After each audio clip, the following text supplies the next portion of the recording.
Hello दोस्तों, नमस्कार। यहाँ पर आप लोग देख सकते हैं सेकेंडरी सेंटअप एग्जामिनेशन 2024 का हम लेकर आ चुके हैं हिंदी का। इस वीडियो में आप सभी को क्लास 10th का हिंदी का मैं इस वीडियो में सब्जेक्टिव बताऊंगा। ठीक है, केवल इस वीडियो में सब्जेक्टिव बताएंगे। हिंदी का A to Z जितना भी क्वेश्चन पूछा गया उस सभी का आंसर बताऊँगा। ठीक है, तो वीडियो में लास्ट तक आप लोग को बने रहना है और वीडियो को लाइक कर देना है और चैनल को सब्सक्राइब कर देना है। चलिए, तो हम लोग ऑब्जेक्टिव पूरा हो चुका है। अब इस वीडियो में आप सभी को सब्जेक्टिव बता देता हूँ। ठीक है, चलिए, तो बारी बारी से सबका सब्जेक्टिव का आंसर बताएंगे।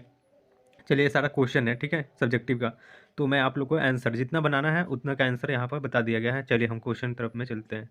ठीक है, आंसर की तरफ में। ठीक है, तो इस वीडियो को लाइक कर दीजिए। ये सब्जेक्टिव का वीडियो है। चलिए, यहाँ पर आप लोग देख सकते हैं सब्जेक्टिव का आंसर यहाँ पर आ गया है। देखिए, पहला का आंसर सब्जेक्टिव का पहला का क का आंसर। ठीक है, पहला का क का आंसर यहाँ पर दे दिया गया है। चलिए, हम पढ़ेंगे और आंसर करेंगे। आंसर दिया गया पहला का क का कि वाणी एक अनमोल वरदान साबित होती है। पहला का दूसरा का आंसर है कि बोली बहुत कर्कश और कानों में चुभन जैसी लगती है, वहीं कोयल की बोली बहुत मधुर होती है। ठीक है, ये गद्यांश का आंसर है पहला का दूसरा का। ये तीसरा का है, यहाँ पर इतना देख लीजिए। पहला का तीसरा का आंसर यहाँ पर दिया गया है। यहाँ पर देख सकते हैं समाज में सभी का सम्मान किया जाना चाहिए, चाहे उसकी आयु, लिंग, जाति, धर्म या व्यवसाय कुछ भी हो। चलिए, क्वेश्चन पहले आप लोग को दिखा देते हैं, तब आपको समझ में आएगा। बारी बारी से सबका क्वेश्चन हम पहले दिखा देते हैं। ठीक है, जो क्वेश्चन पूछा गया है उसी का आंसर हम बताए हैं, तो आप लोग ध्यान से देख लीजिए। चलिए, सेक्शन ए का देखिए, यहाँ पर क्वेश्चन था ना पहला का क का एकवा का क्वेश्चन देखिए यहाँ पर है कि मनुष्य के लिए अनमोल वरदान क्या है। दूसरा नंबर क्वेश्चन है कोयल की वाणी कैसी होती है। तीसरा नंबर क्वेश्चन है समाज में किसका बहुत आदर होता है। और चौथा है कि मधुर वाणी से समाज में किसका प्रसार होता है। और पांचवा है कि इस गद्यांश का एक प्रयुक्त शीर्षक के दे। उसके बाद में पहला का ख का क्वेश्चन यहाँ पर है। देख सकते हैं कि बाबा नागार्जुन का जन्म कब हुआ था। नागार्जुन के प्रीतक गांव का नाम क्या था। चलिए, देखिए, क्वेश्चन आपको पढ़ना जरूरी नहीं है उतना, क्योंकि आंसर सभी का दे दिया गया है। तो आंसर आप लोग देख लीजिए, क्योंकि जो क्वेश्चन पूछा गया है उसी का आंसर हम बताए हैं। चलिए, तो यहाँ पर तीसरा नंबर हो चुका था पहला का। चौथा नंबर क्वेश्चन देखिए, वार्तालाप की शिथिलता मनुष्य को आदर का पात्र बनाती है और समाज में उसकी सफलता के लिए रास्ता साफ कर देती है। उसके बाद में चौथा हो गया। पांचवा देखिए, पहला का क का पांचवा यहाँ पर देख सकते हैं, दिया गया कि मधुर वाणी केवल श्रोता को ही नहीं करती, बल्कि बोलने वाले को भी आनंदमय कर देती है। मधुर वाणी से समाज को सद्भावना का प्रयास होता है। ये हो गया। देखिए, पहला का क बनाइए या फिर ख बनाइए। ठीक है, तो हम पहला का क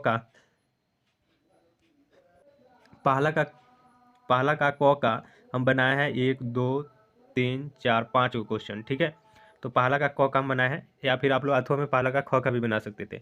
लेकिन चलिए, हम 2 नंबर फिर गद्यांश में आ चुके हैं और 2 नंबर का क नंबर हम बनाएंगे। यहाँ पर देखिए, पहला नंबर क्वेश्चन, यहाँ क्वेश्चन का आंसर दिया गया है कि भारत संरचनात्मक दृष्टि से गाँवों का देश है। दूसरा नंबर है पहला का क का, कृषि क्षेत्र भारत के जीडीपी का लगभग 22% प्रदान करता है।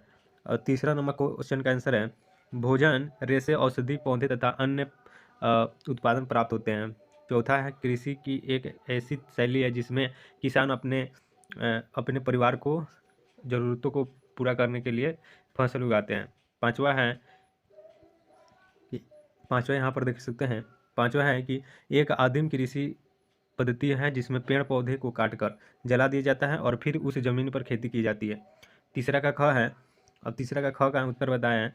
देखिए यहाँ पर कि शिक्षा समाज का एक मूलभूत स्तंभ है। यह व्यक्तियों को दुनिया को नेविगेट करने और पूर्ण जीवन जीने के लिए ज्ञान और कौशल से लैस कराता है। हालांकि शिक्षा केवल कक्षा तक ही है, सीमित नहीं है। शैक्षिक तौर जिसमें छात्र नए विषयों के बारे में जानने के लिए विभिन्न रुचिकर स्थानों पर जाते हैं, छात्रों के सिखाने के अनुभवों को बढ़ाने में महत्वपूर्ण भूमिका निभाते हैं। इस ब्लॉग पोस्ट में हम शैक्षिक पर्यटन के महत्व और उनके लाभों का पता लगाएंगे, चाहे आप छात्र हो या अभिभावक हो या शिक्षक।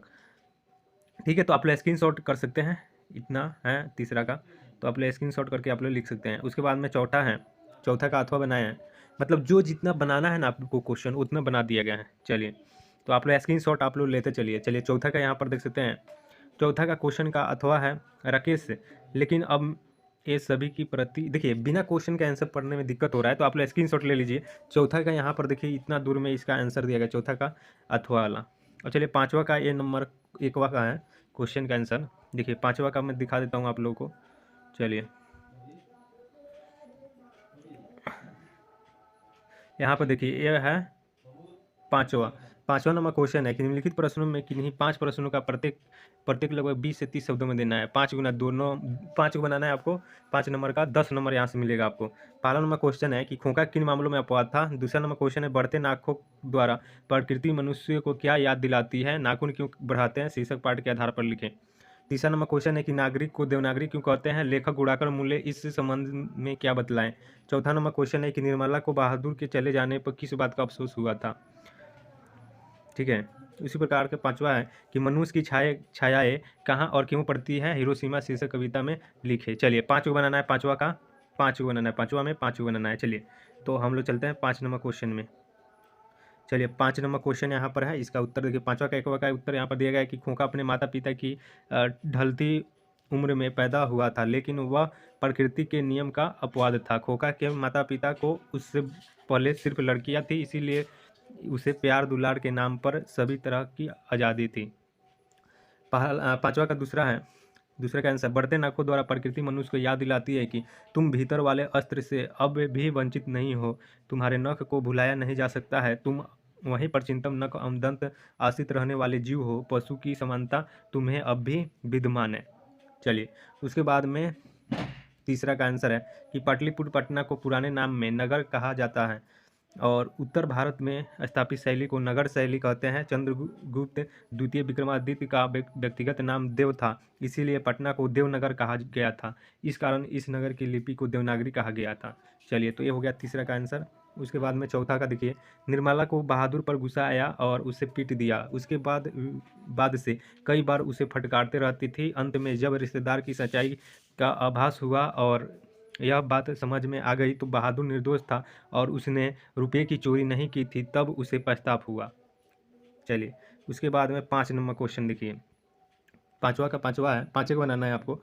देखिए मनुष्य की छाया हिरोशिमा शहर के सुलझे हुए पत्थरों और उजड़ी सड़कों पर पड़ी हुई है।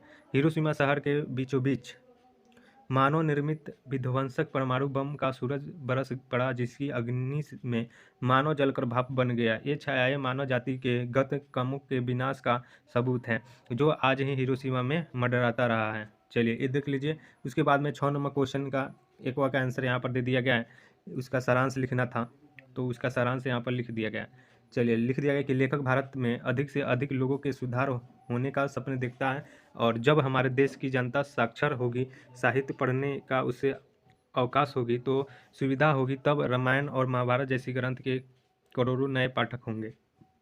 ठीक है, देखिए इतना ही आप लोग का बनाना है सब्जेक्टिव में, यहाँ से इतना तक। ठीक है, तो आप लोग इसको नोट कर लीजिए या फिर स्क्रीनशॉट ले लीजिए। अगर इसका पीडीएफ आप लोग चाहते हैं तो हमारे चैनल को सब्सक्राइब कर लीजिए और लाइक कर दीजिए। और देखिए लिंक डिस्क्रिप्शन में दिया होगा व्हाट्सएप ग्रुप का, तो वहाँ से ज्वाइन कीजिए। इसका पीडीएफ वहाँ पर डाल दिया जाएगा, तो वहाँ से आप लोग देख लीजिएगा। या फिर आप लोगों को मेरा नंबर है 6207032720, तो इस पर मैसेज करके जुड़ जाना है आप लोगों को। ठीक है, चलिए मिलते हैं नेक्स्ट वीडियो में, तब तक के लिए जय हिंद दोस्तों, टेक केयर।